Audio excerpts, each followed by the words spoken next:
and welcome to Behind the Dean's Desk, conversations from the College of Graduate and Professional Studies at the Chicago School. I'm Dr. Alicia DeWalt, Dean of the College of Graduate and Professional Studies. This series is designed to highlight our community voices, ideas, and professional impact that shape our graduate and professional programs. In each episode, we step away from formal titles and curricula to have a real conversation about the work we do, why it matters, and how it connects to practice in the field. Welcome, everybody, to Behind the Dean's Desk. I'm so happy to be with Dr. Nadia Jones today. She's a professor in our Marriage and Family Therapy department. So Nadia's work bridges classroom learning and community practice, helping students to develop into ethical, compassionate clinicians while expanding access to care for children and families in the community. So Nadia, welcome to Behind the Dean's Desk. Thank you so much for being here. Thank you for having me and inviting me. This is awesome. And we're literally behind the Zoom desk. Absolutely. So Nadia, I would love just to hear from you. Set the stage for us. What do you do in the Marriage and Family Department? What do these programs look like? Yeah, we do a lot. So I am a full professor now. It's been a while since I started teaching, and this department has been one of my main homes and pride and joy, honestly, for my career and personal life. I don't know what I will do without it. It's very weird. My journey started a long time ago when Dr. Melody Bacon, who's also about to retire, which is weird for me, brought me into this country as an international student to another university's MFT department. Well, we were in MFT. We were MA in psychology or counseling psychology. Yeah. So when she moved into this one and I finished my doctorate, she brought me in. And in this university, what I do besides teaching, we have a full caseload, and I'm the core custodian of the child and adolescent class and all the practicum sequences, all our clinical development. We have 4 practicums, and I do the custodian program for the on-ground and our online program now that we also have an online co-author accredited version, which is very awesome for us. So I teach those classes. I also teach a lot of the theories classes and law and ethics. I'm very involved with law and ethics with Dr. Jay Berg, who is the division chair of our program. And we collaborate a lot on trying to put the students out in the community to learn things in a more applied way, not just, because law and ethics sounds boring. So we make it very applicable for them to learn.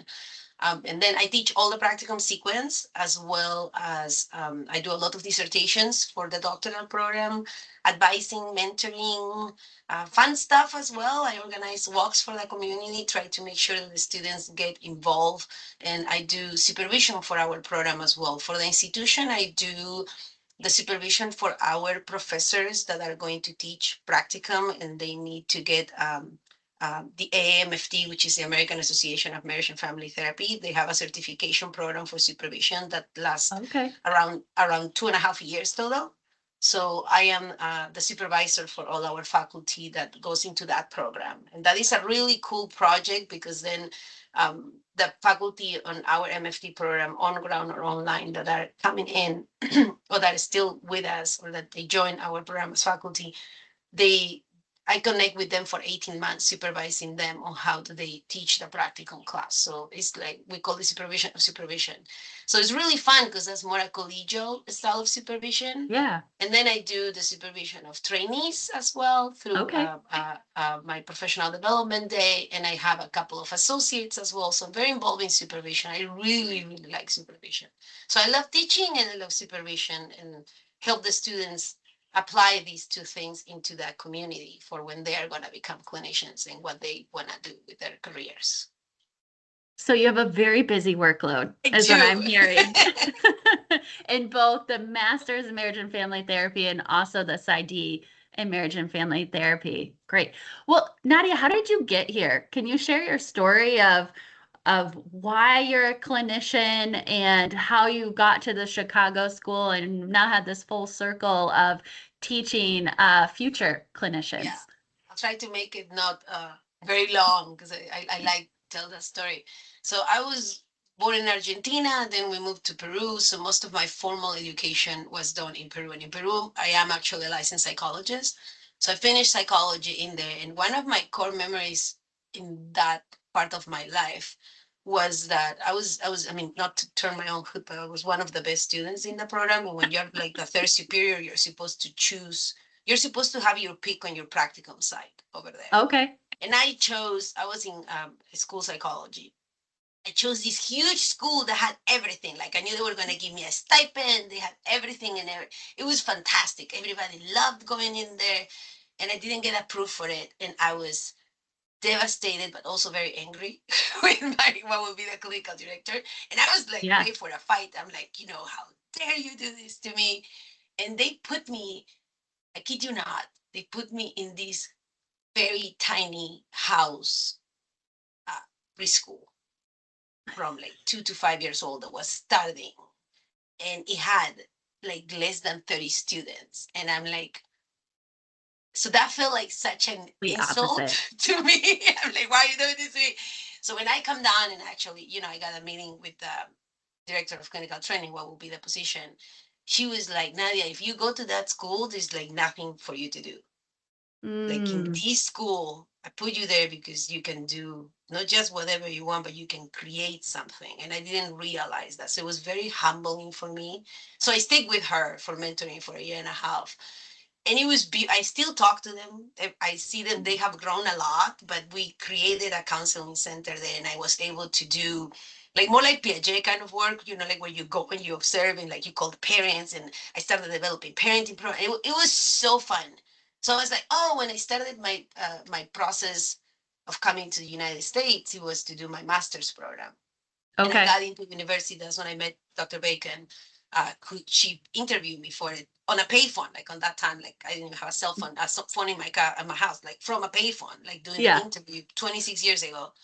And she brought me to this country, right? So I came as an international student, and basically I was learning all that I knew theoretically, but in English.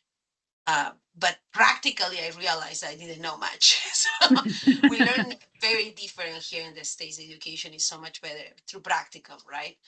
And then she was like, you have to do your doctor, you have to continue. So I did. I continued with my doctorate degree. And then she mentored me for teaching. And literally, that's how I got to the Chicago school. Like, once she's like, you have to call me when you finish your dissertation, I did. And I started teaching. And I love teaching. And when I did practical, all my jobs here has been in school based. And one of my dreams was to, figure out how to create projects in the community. So for the last, since COVID, that's when I started. When COVID hit, at that time, Dr. Josh Weiner was the chair. And I asked him permission to do a pilot program with another consortium of schools to see if we could help them and do therapy with them for relational hours for our students, because Yes. they were all low. I don't know if you remember that. I So remember this. Yep. that was a long time ago, and we did Yeah. it, and it was fantastic, and we were recording, and it was all on Zoom, and we will. So I was like, there is something that we can do here, and with the school going through all the changes that we've been going through, it hasn't been uh, feasible to have a counseling center. That was one of my dreams. So let's have a counseling center that is for our MFT students. And it was just no way. It's not easy to get that done. So what I started doing was to figure out, okay, how can I bridge that? So when I was awarded my sabbatical, I was lucky enough to get connected with a YMCA the year prior, who I still don't even know how they found me. I think they found me on the AMFT website, and this girl who wanted to be mentored towards play therapy and start something at the YMCA. She's like, I've heard about you. Like, I want you to supervise me. I'm like, how are you going to do this? I'm like, I can do it. I was telling Jay, how do I create a counseling center? And I remember, it's funny because like in our doctoral program, for the MFT, their PsyD comps, when they graduate, they have multiple layers, right? They have a theoretical layer, a clinical layer, a supervision layer, and a community mental health layer. And years ago, I co-wrote a vignette for them of like, like a counseling center hires you to do this program for them. Like, what do you need to do? What are your steps? And I started learning a lot through reading the responses of our students, doing my own research because I don't teach those Good idea. classes. Yeah, I'm Yeah. like, And I told you, I'm just gonna see if that actually works. And I'm like, it works. So I conducted a needs assessment. We got stakeholders. The YMCA has money, so they told me we have this money. How do we use it? I'm like, let's build playrooms. And with it, we built two beautiful playrooms. And it was all for her. And then we realized, well, she can't do it all. And I'm like, Yeah. we could do an MOU with my university where Yeah. we can choose two students that you and I like, and they can do their practical year here. And it has to be very much into, do they want to work with that population, right? So Right. I did it all with a condition that they let me be a family therapy supervisor. Because that's the thing, is like for our program, when our students get to practicum, it's very frustrating to see them going to a site and the families are not getting engaged. And I always tell them, but you are a marriage and family therapy. It's like the family. How come is that the sites don't promote family therapy? That they don't Right. ask. I mean, you can do therapy with a 5 year old, and as you know, you have kids. You have to talk to the parents. We have Right. had so many sites that don't. They go to the school. They send an informed consent in the backpack of the kid. There is no conversation with the parents because the schools function in that way. I'm like, that's not our competency. That's not. There is so No. much missing.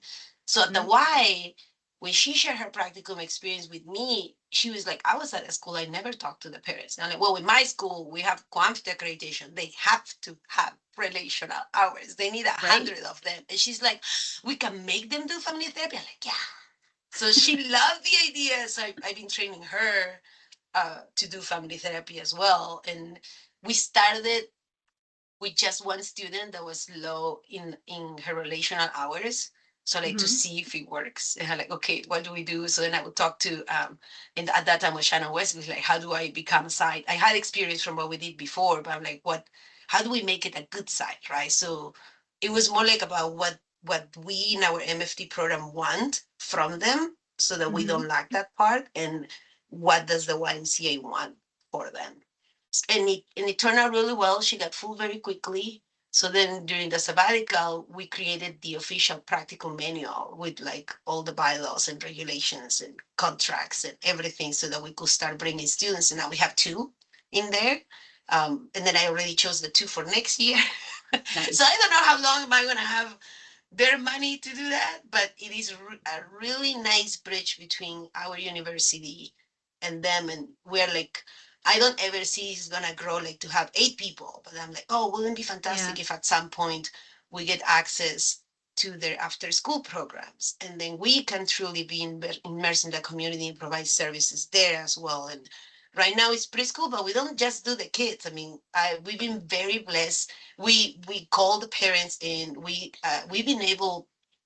There was a kid that passed away literally 3 blocks away from the YCA. It was one of our children. It was one of my Mm. associate cases. So because the rule for them is we can provide all the services are free, by the way. So we Right. can provide That's a free wonderful. services, but it is through the preschool budget. So the kid has to be in preschool, but because that kid was in preschool, the Y approved us to provide grief counseling to Mhm. everybody that witnessed. So I'm like, this is so amazing. And like Yeah. we just need to be able to connect it. And our trainees have been exposed to all of that, like deep grief, deep community work. They were able to go to the services for the families. Like we actually extended it to the people that witnessed the event on the building, and the Y is paying for all of those therapy services plus my supervision. So it's been really nice to be able to see, okay, so what we have a meeting every 6 months on, like what else are we able to provide without going over budget, so that they don't cancel us, right? Yeah. So that's been a really nice thing that I can bring back to our students, not just because I have to. And that's another cool thing, is like I don't let them be in my practical class, because I'm like, that's too much That's Jones over. double. I'm Yeah. like, you don't need me for stuff. I'm like, you go to another, and then Yeah. they get like more of the More group perspective. therapy, yeah, more of the, Yeah. the perspective of other faculty, and then I get others, and I share my stories with them, and they share their stories Yeah. with their classmates, and we record in the playrooms, and we invite everybody, and it's been really cool. And we also have the leeway of saying, okay, so if these parents want individual therapy, they let us provide individual therapy as well. So we can do individual, family, couple, and community outreach now. So Well, I don't know where is that gonna go, but I'm like, as long as they let us bring what we trained for our program into what they need. I mean, that's been my dream. So that's why I'm so excited about Yeah. And I would that. say, Nadia, just hearing your story, right? I hear tenacity. I hear when something's not going your way, you figure out a way around it and a way to succeed. And I think what you've established at the Y really showcases how our faculty, how you walk the walk and what we do at the Chicago School, right? We are Yeah. in the community, we're developing these types of sites. So students can get that hands-on applied practice to be clinicians when in the future.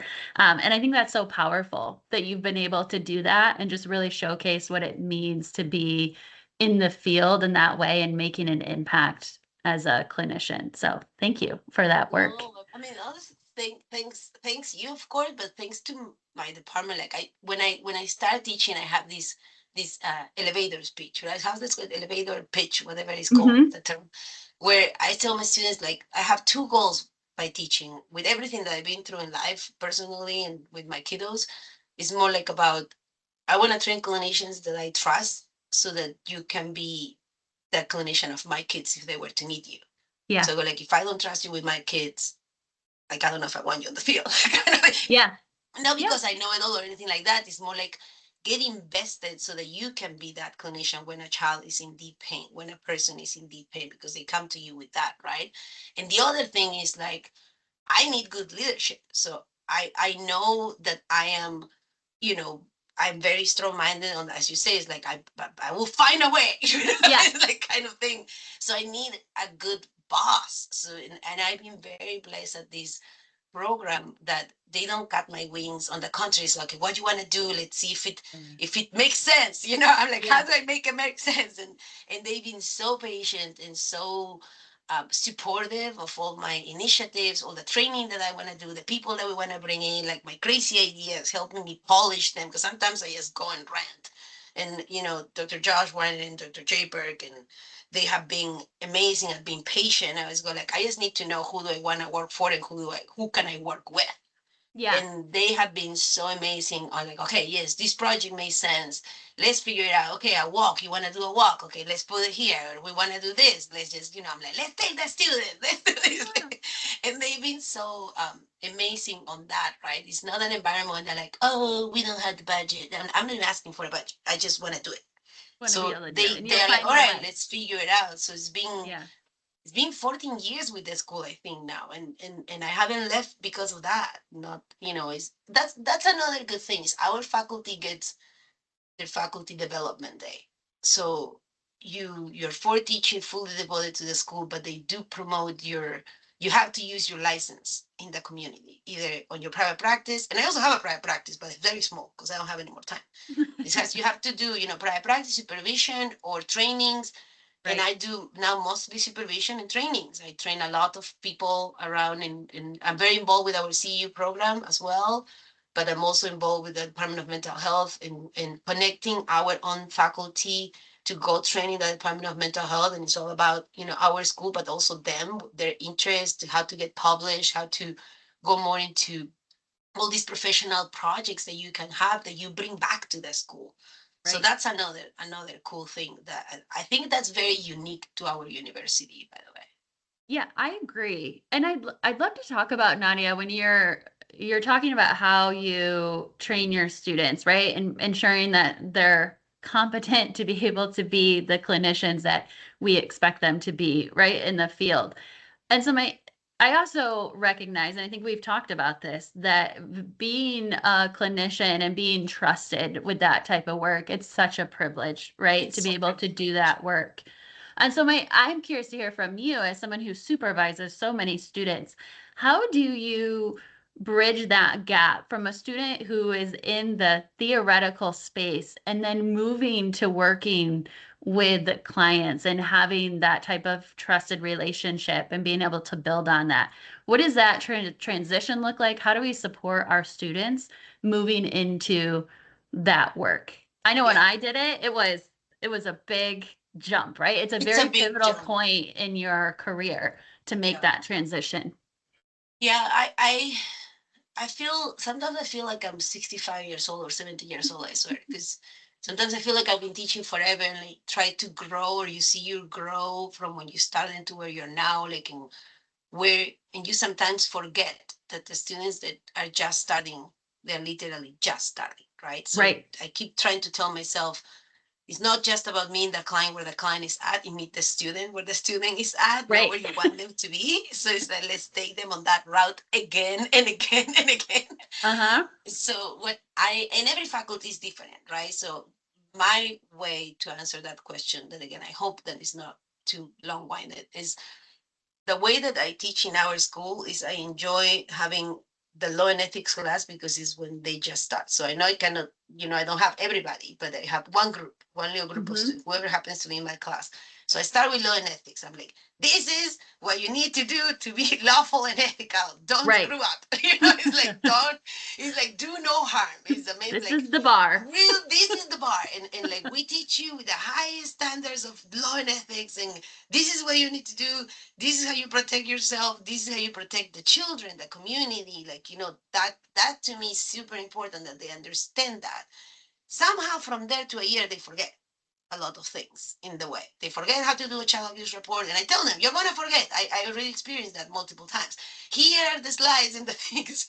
Take So it. then I started doing a lot of role plays in there to see multiple ways of teaching them the same thing. So it's not just theoretical and reading, but how does it Right. look to the community? That's why we put the suicide walk in there. Um, um, I don't mind sharing this. Of course, my first husband died by suicide, and it was very hard. Like I was separated for like 3 years before, but I wasn't officially divorced, so that's why I was a widow for a while. Identity issues, but my children were very little, so it was more like Yeah. about, and that's another thing that our university has helped me a lot with my faculty, because I left mid semester and I was like, what do I do now? And I'm like, how do I help my kids? How do I help my students? How do I cope with all of it? And Yeah. I kid you not, like through the school, I have healed. I think my kids have healed, but I also have become a very different kind of professor where now I wanna show the students what it is, right? It's like, Yeah. it's not, I don't consider it oversharing. I don't make it about me. I make it like, okay, here are my children. I'm giving you consent. Practice with them. I'll show you.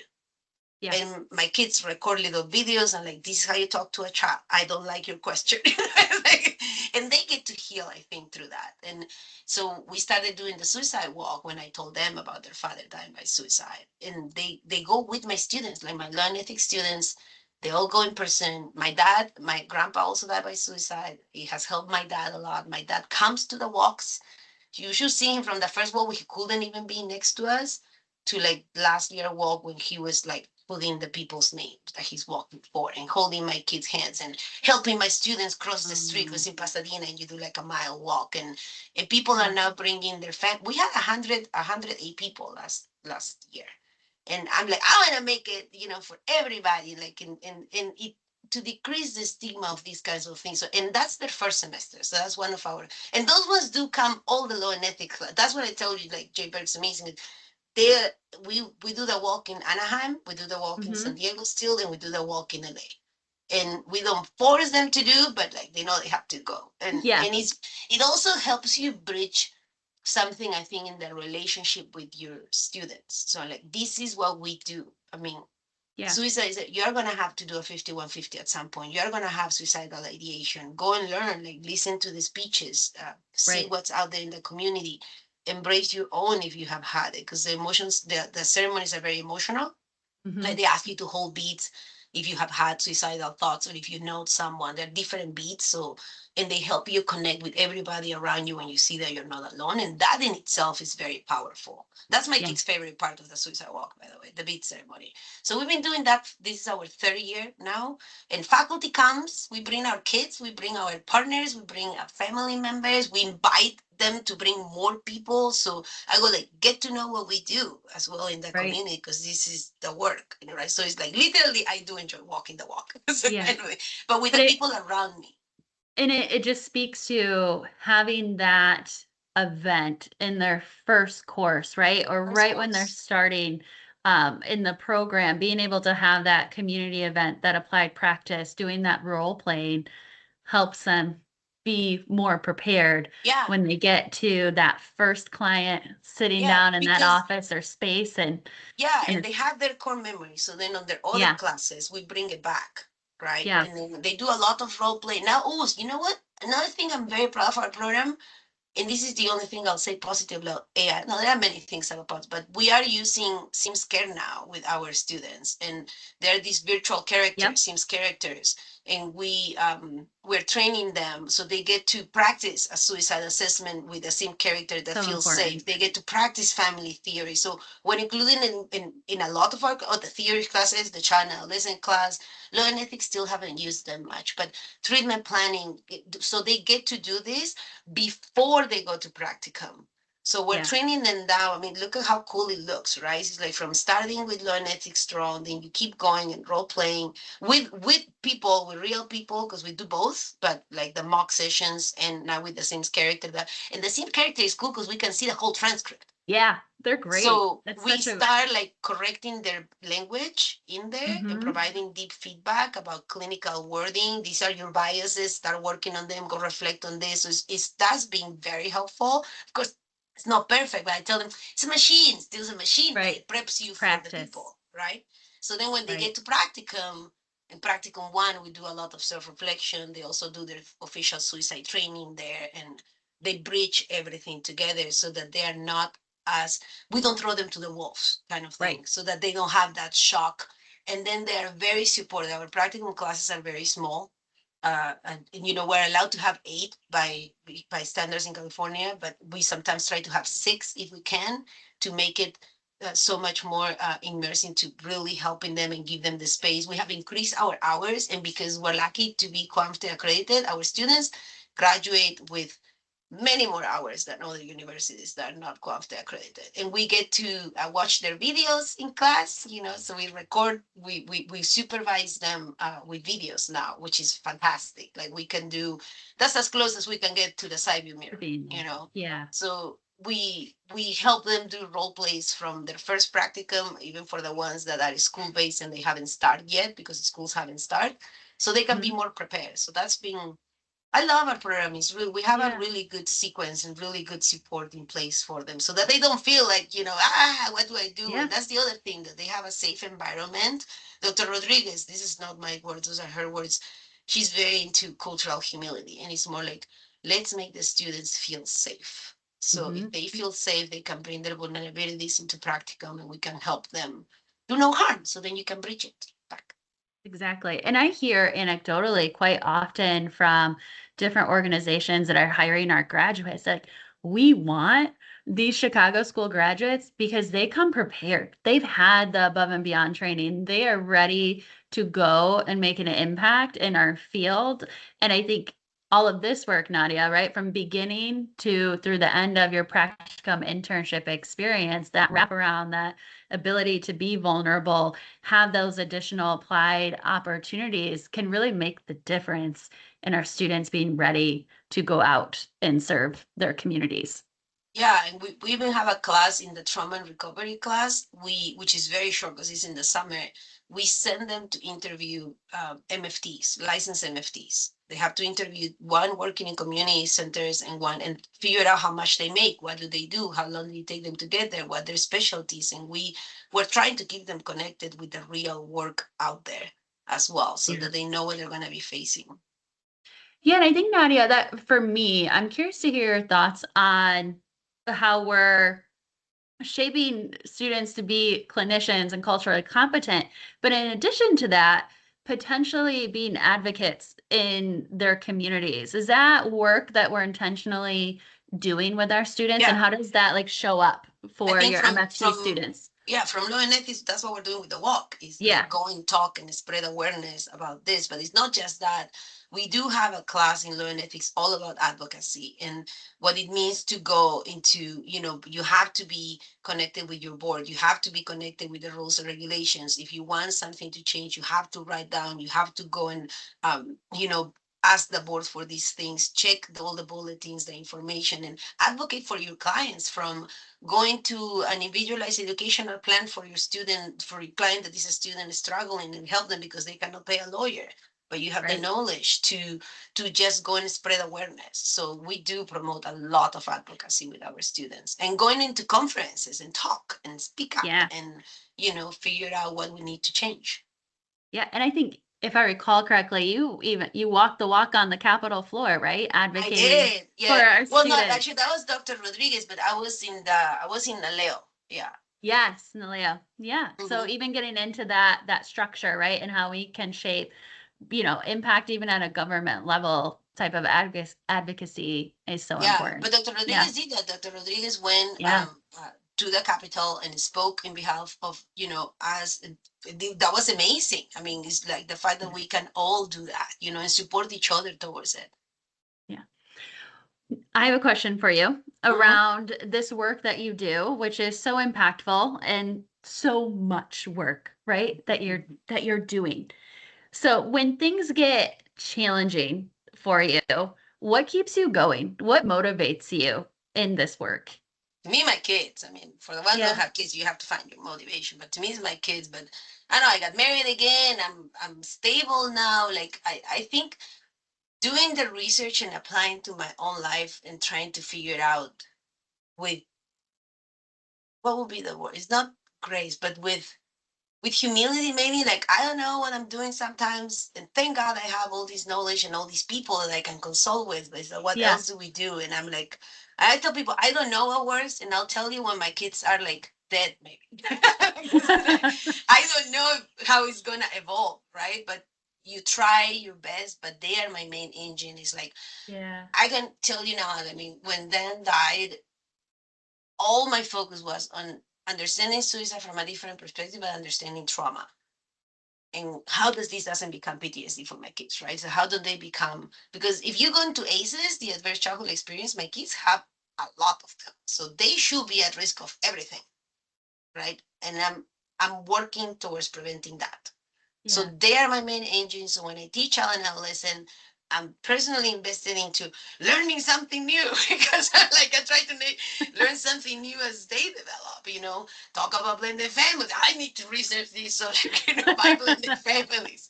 And then we talk and I bring it up into discussion in classes and we do forums and I'm like, go do the research.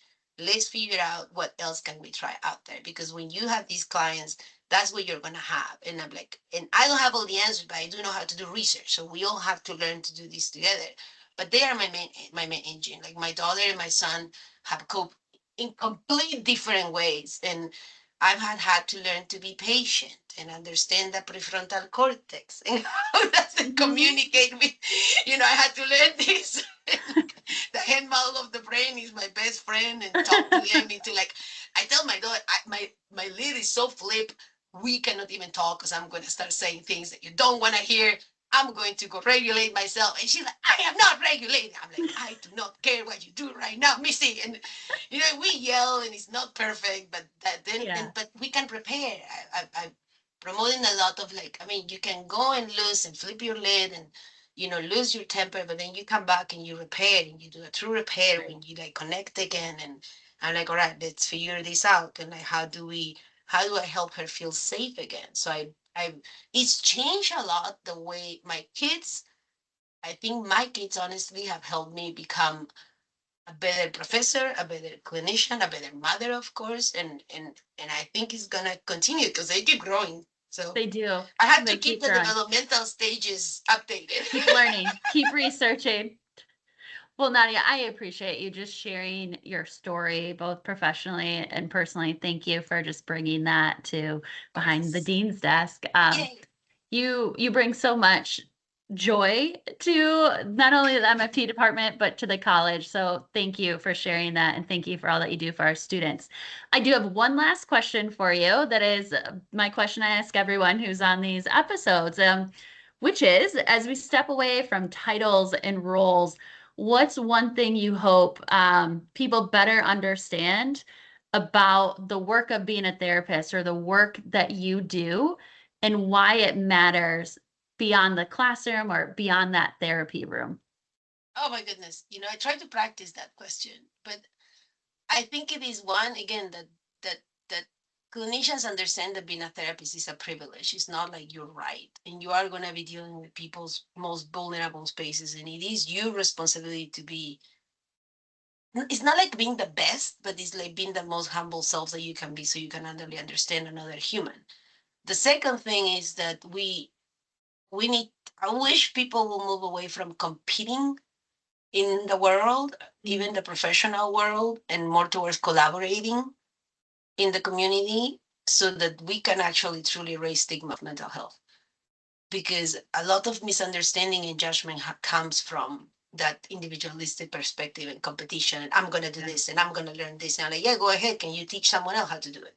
You know, can we all be humans for a second and understand each other instead of like, how do I destroy you kind of thing? So I think that is something very powerful for clinicians to know because they are going to be the ones on the other side of the couch. And you really need to focus on understanding the other person without the judgments, without your biases, without all of that, so that you can truly, truly help them where they need to go, not where you want them to be. So you're not competing with anybody. You just have to meet them and get to know them and get to know their story, like truly. You know, you're not going to be able to help everybody or save everybody, but I think removing judgments and embracing that privilege and humility is super important. Thank you, Nadia. It's such a privilege for me to be able to spend this time with you. So thank you for sharing. Thank you for providing all of this knowledge about what you do, your program, how we support our students. Such a pleasure. Thank you. Thank you. Same wise.